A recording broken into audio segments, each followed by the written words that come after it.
আমি 200 গ্রাম পেঁপে নিয়েছি।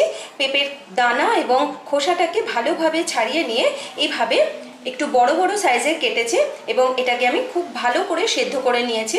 এটা প্রেসার কুকারে 5টা থেকে 6টা সিটি দিলে কিন্তু একদম পুরো সেদ্ধ হয়ে যাবে। ওভেনে একটা কড়াই বসিয়ে এখানে আমি 100 গ্রাম চিনি দিয়ে দিলাম। দিচ্ছি 1 কাপ জল। চিনিটা গলে গেছে। এবারে একটা ছোট সাইজের পাতিলেবুর রস এর মধ্যে দিয়ে দিলাম। এখানে দিচ্ছি আগে থেকে সেদ্ধ করে রাখা পেঁপের টুকরোগুলো। পেঁপেটা কিন্তু খুব ভালো করে সেদ্ধ করে নিতে হবে।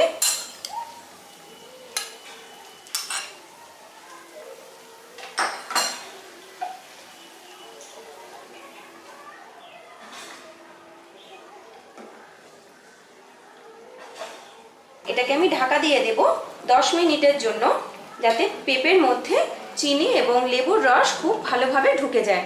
10 মিনিট পর আমি ঢাকাটা খুলে দিলাম।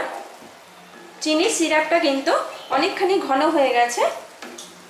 এবারে এখানে আমি দিয়ে দিচ্ছি খুব সামান্য একটু আদা গ্রেট করে রেখেছিলাম, সেই আদা কুচিটা। থেকে 5টা এলাচ দানাগুলো বার করে নিয়ে একটু ক্রাশ করে রেখেছি। আপনারা কিন্তু এলাচের গুঁড়ো দিতে পারেন। মিশিয়ে দিচ্ছি ভালো করে।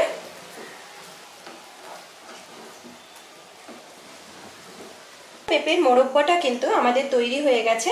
এখন উপর থেকে অল্প একটু বিট নুন দিয়ে দিলাম, খুব সামান্য বিট নুন, এবং অল্প একটু গোলমরিচের গুঁড়ো দিয়ে ঠান্ডা করে এটাকে সার্ভ করব।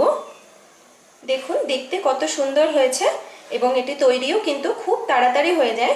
আপনারা কিন্তু এইভাবে পেঁপেটাকে তৈরি করে সার্ভ করতে পারেন, খেতে কিন্তু খুব ভালো লাগে।